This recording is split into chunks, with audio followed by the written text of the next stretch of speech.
And good morning to all my class 12 students.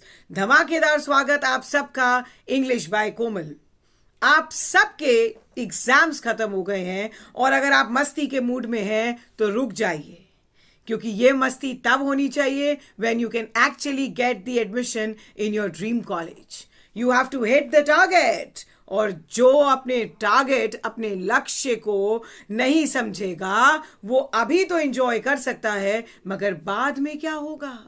तो आइए, आपकी CUET इंग्लिश की तैयारी कराने में आई हूं कोमल मैम, आपके अपने reliable channel English by Komal. I have started the crash course for English preparation for CUET 2023 and with me, I'm sure your admission to Dream College will be a cakewalk. ये भी एक idiom है, इस पर भी next series में कोई question लेकर आऊंगी। मतलब बहुत आसान होने वाला है आपका रास्ता अगर आप अपने ड्रीम कॉलेज में एडमिशन लेना चाहते हैं और आप मेरे चैनल से इंग्लिश तैयार करेंगे। तो देख लेते हैं कौन कौन से टॉपिक हम आज इस वीडियो में कवर करने वाले हैं। हम 4 टॉपिक इसमें कवर करेंगे: synonyms, antonyms, idiom, phrases, basic grammar, mix करके क्वेश्चंस लाई हूं, और syntax. Syntax means subject verb agreements वगैरह के बेसिक रूल्स के साथ। परेशान मत होइएगा, खाली ऐसा नहीं होने वाला कि सिर्फ आपको आंसर दिए जाएंगे, मैं आपको जस्टिफिकेशन भी दूंगी। I will give you why is this answer correct. अगर ये आंसर है तो ये आंसर क्यों है, ताकि अगर इससे मिलता जुलता क्वेश्चन एग्जाम में आए तो आप बेफिक्री से बिना परेशान हुए उसे टिक कर सकें। And you my children will do wonders. Okay, before beginning एक और इंपॉर्टेंट बात बता दूं कि 3 सेशन के बाद हम कमिंग सैटरडे को लाइव जाएंगे और उस लाइव सेशन में आपके लिए ढेरों और क्वेश्चंस लाऊंगी। अगर आप मेरी सारी वीडियो देखते हैं और अगर आप लाइव क्लास ज्वाइन करेंगे तो I am very sure that you will become sure after taking this class, क्योंकि इसके बाद तो आपको और एक्स्ट्रा तैयारी करने की जरूरत ही नहीं पड़ेगी। देखिए, टाइम कम है और जब समय कम होता है तो समय की मांग ये होती है कि हमें उस समय के अंदर ही सारी चीजों को कवर करना है। सारे कॉन्सेप्ट्स क्लियर हो जाएंगे, बट अगर हम टॉपिक वाइज चलेंगे कि noun, pronoun, parts of speech कर ली, सारे सिनोनिम्स, तो आप कभी भी अपने लक्ष्य तक नहीं पहुंच पाएंगे। तो मैंने ऐसे इंपॉर्टेंट क्वेश्चंस को इकट्ठा किया है। This is all about mixed bag questions, जिसमें आपको डिफरेंट टॉपिक से क्वेश्चंस लेकर आई हूं, उनके रूल सिखाती चलूंगी और फिर आप उनके आंसर्स खुद देखिएगा। पॉज करके पहले आप अपना आंसर देख लीजिए, फिर मेरा आंसर सुनिएगा और फिर जो मैं उसकी जस्टिफिकेशन दूंगी वो समझ लीजिएगा और उसे अपने नोट्स में कॉपी कर लीजिएगा। बिकॉज नोट्स सबसे इंपॉर्टेंट होते हैं। आप क्वेश्चंस पहले प्रैक्टिस कर रहे हैं और रूल उसके साथ साथ सीख रहे हैं। हुआ ना डबल धमाका, a deal without a loss. So all my bacha party, let's start. Let's begin with our first question, and the first question is on your screen. Let's see what the question talks about. I go home dash every Christmas. Options देखिए: at, on, in या no answer. Pause कीजिए, अपना answer सोचिए और फिर मेरे answer को सुनिए। आई गो होम, मैं जाता हूं हर क्रिसमस पर। जब भी सेंटेंस में क्या आए कि आई गो होम डैश एवरी, मतलब जब भी एवरी आए, नेक्स्ट आए, लास्ट आए, तो याद रखना एक बात कि कभी भी उसमें एट, इन या ऑन प्रेपोजिशन का यूज नहीं होता। So what is the answer? The answer is I go home every Christmas, which means the answer is the 4th one. क्यों? क्योंकि at, on और in तीनों prepositions नहीं यूज होंगे इसमें, because sentence में every यूज हो रहा है। Let's move on to the next question. I hope आपका भी आंसर यही था, और अगर नहीं था तो जो मैंने आपको नोट दिया है अभी, मतलब एक इंपॉर्टेंट पॉइंट सिखाया है, उसे कहीं जॉट डाउन कर लीजिए। Let's move on to the second question. It says it is difficult dash this book from that. मतलब ये जो भी है आपके पास ऑप्शंस में देखिए क्या है, distinguishing, to distinguish, distinguished and had to distinguish. 4 option आपकी स्क्रीन पर हैं। It is difficult distinguishing this book from that, it is difficult to distinguish, it is difficult distinguished, या it is difficult had to distinguish. जब कभी भी sentence में it is difficult आए, it is easy आए, तो आप आंखें बंद कर कर किसका इस्तेमाल करेंगे, 2+V1 का। जानते हैं 2+V1 क्या है, इन्फिनिटिव। जेरेंड का इस्तेमाल कभी भी नहीं करिएगा, मतलब इन्फिनिटिव्स यूज करिए 2+V1, और जेरेंड्स क्या है, मतलब V1+ing को इस्तेमाल नहीं करेंगे। So what is the answer, the answer is second, that is to distinguish. It is difficult to distinguish this book from that. उम्मीद करती हूं आंसर के साथ साथ आपको यह भी समझ में आया कि why is this answer written, I mean what is the reason behind this answer. Let's move on to the third question. Third question आपकी स्क्रीन पर, thinking that he dash met someone with similar choices, the chief tried to strike up the conversation. Now let's understand what it is. Thinking that he dash met someone, he option देखेंगे, he has finally, he will finally, he had finally, या he did finally. The sentence is in past tense. उसने सोचा कि he met someone with similar choices, उसे कोई मिला तो उसने उससे दोस्ती करने की कोशिश की या फ्रेंडली होने की कोशिश की। आप सेकंड पार्ट को देखो सेंटेंस के, ट्राइड टू, सिंपल पास्ट। तब अगर एक सेंटेंस 2 सेंटेंस का मिक्सचर है और पहले या दूसरे किसी भी एक सेंटेंस एक पार्ट में सिंपल पास्ट है, तो दूसरे में पास्ट परफेक्ट आएगा। तो यहां पर क्या लिखेंगे, past perfect plus simple past. Simple past यहां पे लिखा ही है ट्राइड टू स्ट्राइक। ऑप्शन में देखिए यहां पर पास्ट परफेक्ट कौन सा है, पास्ट परफेक्ट क्या होता है, जो काम हो चुका था, और उसमें क्या लगता है, हैड लगता है। So what will be the answer, thinking that he had finally met someone with similar choices. So the answer is C option, that is he had finally. Tenses का क्वेश्चन करा दिया, प्रेपोजिशंस का, gerund और इन्फिनिटिव्स आपके clear हो गए। सो ना तो ही हैज फाइनली आएगा, ना ही विल फाइनली आएगा, और ना ही did finally. The answer is had finally. Let's move on to the next question. Next question आपकी स्क्रीन पे है, बट उम्मीद करती हूं आप पॉज करके पहले अपना आंसर दे रहे होंगे और उसके बाद कोशिश करेंगे और सुनेंगे मेरा answer. Let's understand. The reason for the taxi being late was dash. There was an accident on the way. I'm sorry, यहाँ पे an होना चाहिए था, but then जो मेरी टीम है उन्होंने उसमें an लगाना, they have forgotten about. It's okay. To err is human. गलतियां इंसानों से ही होती हैं। Anyways, the reason for the taxi being late was, क्या रीजन था टैक्सी लेट हुआ, dash there was an accident on the way. Option आपकी screen पर है, because, that, so and when.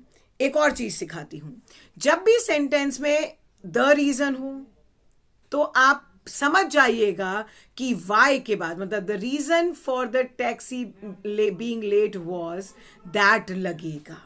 The reason के बाद क्या लगेगा, कंजंक्शन, दैट। आपके सामने ऑप्शन है second, and second option is the right answer, that is that.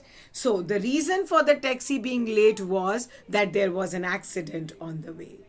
Answer भी समझ में आया, और वो आंसर क्यों है वो भी समझ में आ गया होगा। और अगर आप मेरे चैनल पे नए हैं, you have not subscribe the channel so far, सबसे पहले जाइए चैनल सब्सक्राइब करिए, please press the bell icon, and if you like the video do like it. Children, फिर याद दिला दूं, लाइव क्लास है सैटरडे को, जिसमें आप अपने सारे डाउट्स पूछ सकते हैं। और अगर आप चाहें तो कमेंट सेक्शन में ये भी लिख सकते हैं कि आपका ग्रामर का कौन सा पोर्शन सबसे वीक है और आप चाहते हैं कि वो आप स्ट्रॉन्ग करें, तो मैं उस पे भी आपको, मतलब whatever you want, I will give you special notes on that as well. Let's move on to the next question. The next question is on your screen. A box of mangoes dash in the lorry. अब देखिए subject क्या है। ये subject verb conquered या subject verb agreement के question है। अ box मतलब एक box, a box of mangoes, mangoes हैं मगर बॉक्स तो एक है, तो यहां पर सब्जेक्ट सिंगुलर है, so we will use is instead of are और एम और वर, क्योंकि एम लगता है आई के साथ, वर पास्ट में हो गया मतलब प्लूरल, और आर भी प्लूरल हो गया, प्रेजेंट में है। अगर आर लग सकता तो वर भी लग सकता था, but the answer is. Why are we using is instead of are? Because there is one box and singular subject के साथ हम सिंगुलर वर्ब का इस्तेमाल करते हैं। So the answer is a box of mangoes is in the lorry. आपका भी answer same था क्या? नहीं था तो समझ लीजिए, अगर आपने मैंगोज को सोचकर ये कह दिया a box of mangoes are, then you are wrong. ये आंसर गलत हो सकता था। 50 क्वेश्चन आने वाले हैं इंग्लिश में, और मैं चाहती हूं मेरे बच्चे इतने परफेक्ट हो जाएं that they will be able to answer everything very easily, and cracking exam will surely become cake walk for them. चलिए आगे बढ़ते हैं 6th क्वेश्चन पर। Earlier this year, Constantine had entered the news via videotaped interview dash by a commercial television channel. Option आपके सामने है, telecasted, had been telecast, was telecasted and telecast. एक चीज आपको सिखा दूं, the answer is, आंसर आप सोचिए, और अगर आप सोच रहे हैं टेलीकास्टेड तो आंसर गलत है, बिकॉज टेलीकास्ट का जो यहां पर अगर आप टेलीकास्टेड आंसर लिखेंगे that will go wrong, because telecast, the past of telecast is also telecast. तो आंसर देखेंगे, earlier this year Constantine had entered. अभी ये रूल समझाया था थोड़ी देर पहले कि एक पार्ट में अगर हैड प्लस वर्ब की थर्ड फॉर्म लगेगी तो दूसरे पार्ट में सिंपल पास्ट आएगा, मतलब वर्ब की सेकंड फॉर्म। आप देख सकते हैं ऊपर वाले कंस्ट्रक्शन में हैड एंटर्ड है, माने हैड प्लस वर्ब की थर्ड फॉर्म, तो जहां डैश है वहां पर क्या लगाएंगे हम? सेकंड फॉर्म लगाएंगे। मगर ज्यादातर बच्चे टेलीकास्टेड लगाते, but the answer should be telecast because the past of telecast is telecast. Next question पे चलते हैं। 7th question, he was suggested to take dash of syrup 3 times a day। 1 चम्मच भर यहां पर 3 बार लेना है, तो प्लूरल फॉर्म यहां पर कौन सा है? आप देखिए स्पेलिंग सेम लग रही है, एल की और एस की डिफरेंस है। The answer is SPOONFULS, spoonfuls is the plural. He was suggested to take spoonfuls of syrup 3 times a day. The answer is on your screen and it is the C option. Clear? आगे बढ़ते हैं। 8th question. The peak of the action in the story is called. आप कितनी सारी stories देखते हैं या movies देखते होंगे, आपने क्लाइमेक्स भी सुना है, प्लॉट भी, कॉन्फ्लिक्ट भी और राइजिंग एक्शन भी। पहले तो मुझे ये बताइए कि आपको क्या पता है इन सब के बारे में। अगर कुछ नहीं पता है तो फिर तो गड़बड़ है। जानते हैं प्लॉट क्या होता है? प्लॉट एक्चुअली जो कहानी है वो प्लॉट है। क्लाइमेक्स क्या है? सबसे एक्साइटिंग पार्ट कहानी का। कॉन्फ्लिक्ट मीन्स जो प्रॉब्लम है, प्रॉब्लम आएगी तभी तो इन कहानी को सुनने में या देखने में मजा आएगा। तो राइजिंग एक्शन किसी भी स्टोरी का वो हिस्सा होता है जो क्लाइमेक्स की तरफ लीड करता है, means it leads to the climax. वो टेंशन की सिचुएशन की आगे क्या होगा। तो आंसर देखिए क्या हो सकता है, सोचिए। The peak of the action, तो जो एक्शन का पीक पॉइंट होता है वो क्या हुआ फिर? Of course climax. D option हमारा आंसर है। Let's move on to the next question. Ninth question, he plays badminton and tennis dash. Options पढ़ते हैं. बोथ, दोनों. He plays badminton and tennis both. Besides, besides का मतलब क्या होता है? एक होता है बिसाइड और एक होता है बिसाइड्स. सो बिसाइड का और बिसाइड्स दोनों में फर्क है. यहां पर besides her I don't talk to anybody, मतलब इसके अलावा. ये भी नहीं हो सकता. नो नीड, ये तो हो नहीं सकता. तो आंसर क्या हुआ हमारा? C option, TOO2. टू. जानते हैं टू क्यों आया?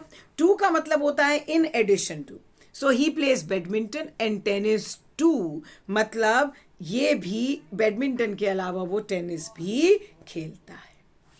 पढ़ाई आसान तब लगती है जब हम उसकी फाउंडेशन या फिर उसे क्लैरिटी के साथ पढ़ें. आप कितनी सारी बुक्स में ऐसे ही क्वेश्चंस देखते होंगे और मे बी ये क्वेश्चन भी देखा होगा. But then answer we cannot do rote learning. समझ के करेंगे तो आप इसी पे जैसे और भी क्वेश्चंस है वो आसानी से सॉल्व कर पाएंगे.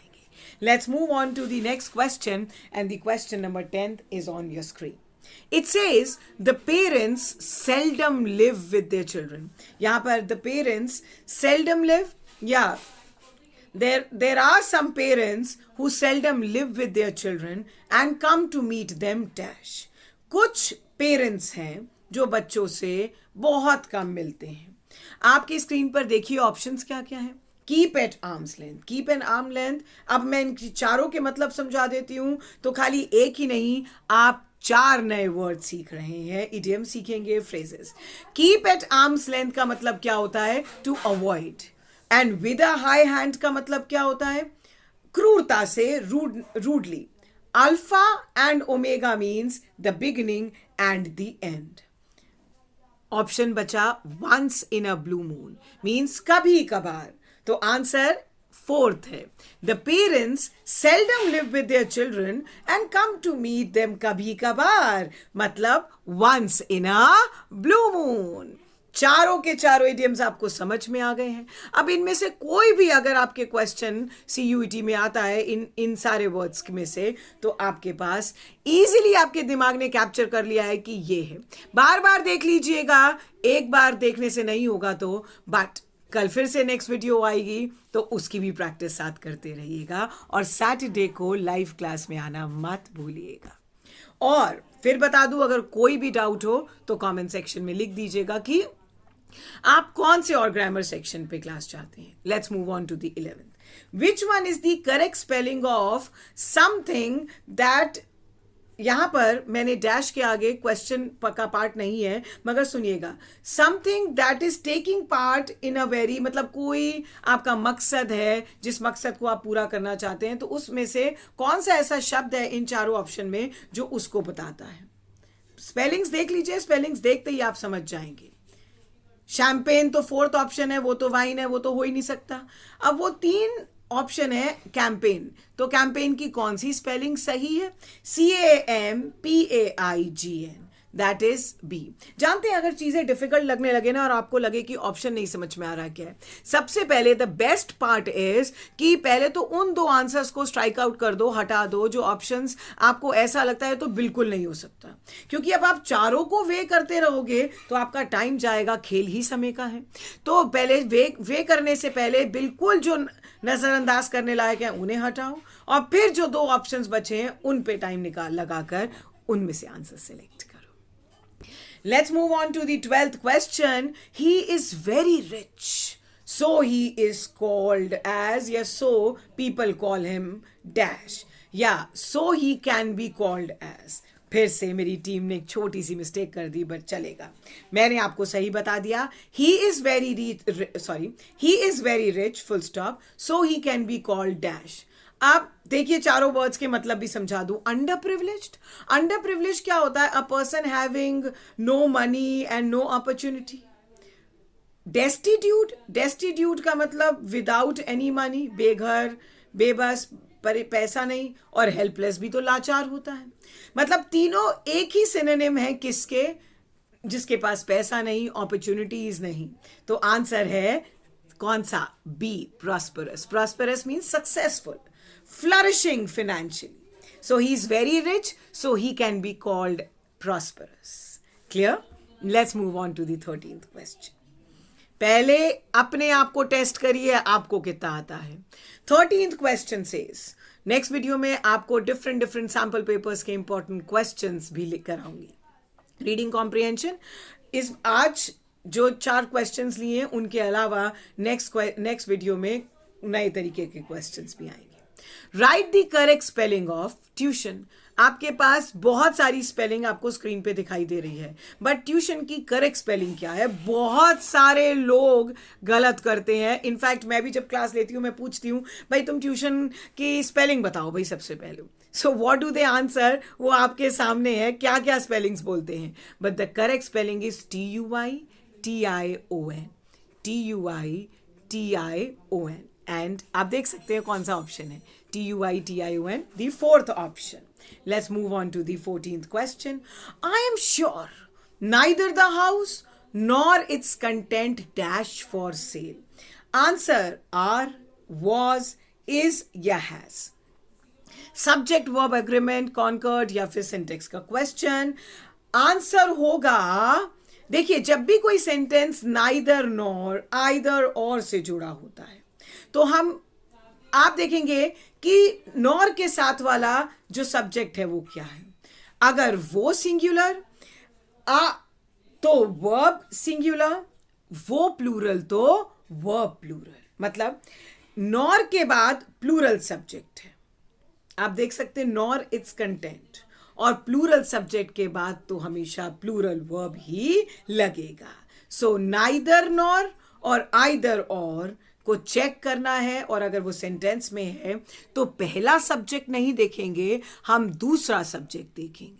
आई am sure neither the house, house singular था, नॉर इट्स कंटेंट, कंटेंट तो प्लूरल, कंटेंट्स लिखा है तो प्लूरल था, तो नॉर के साथ वाला हम सब्जेक्ट देखेंगे, और अगर वो प्लूरल तो वर्ब प्लूरल, वो सिंगुलर तो वर्ब सिंगुलर. तो आंसर क्या होने वाला है? Are. I am sure neither the house nor its contents are for sale. अगर ये वर्ड होता यहां पर तो वो भी सही होता. 15th question. Bad news always dash fast. Again very interesting question.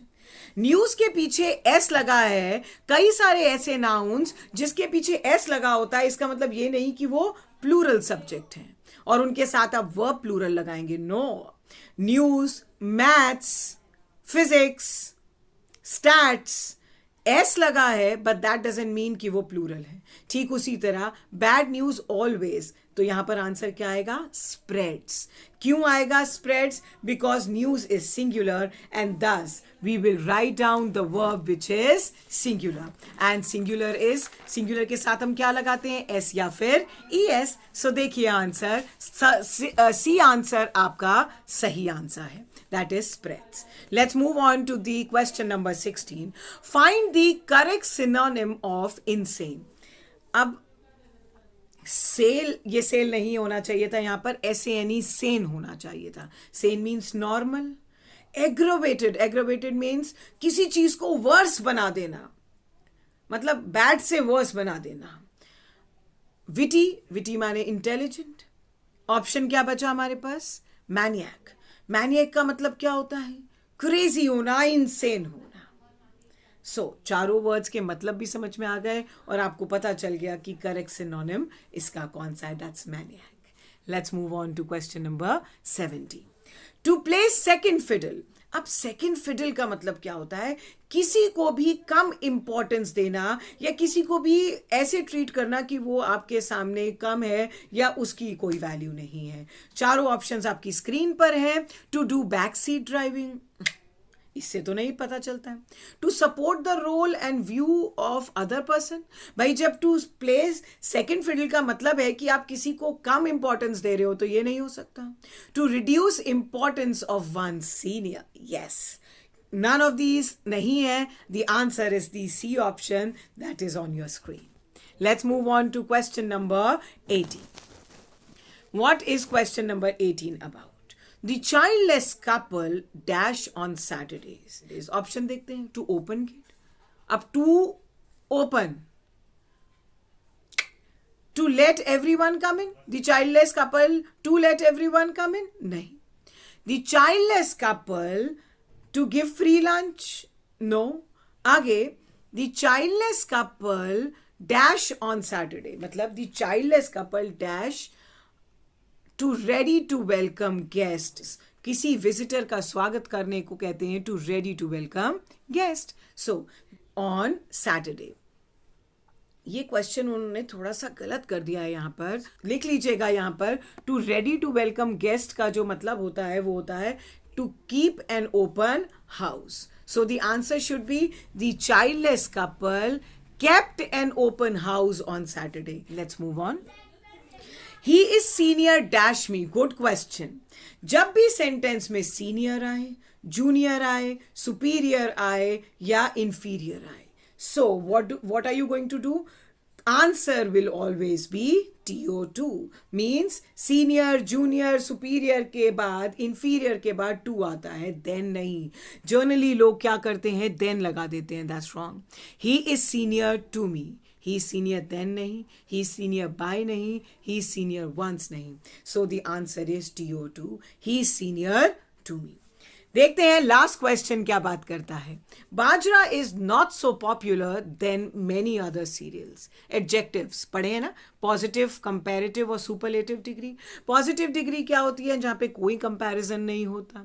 Comparative जिसमें दो लोगों में या दो चीजों में कंपैरिजन. और superlative highest degree of comparison. Positive में क्या है, she is a good girl. Comparative she is better than me. And superlative she is best of all. तो यहां पर देखिए आप पॉजिटिव डिग्री पता है कैसे पहचान सकते हैं.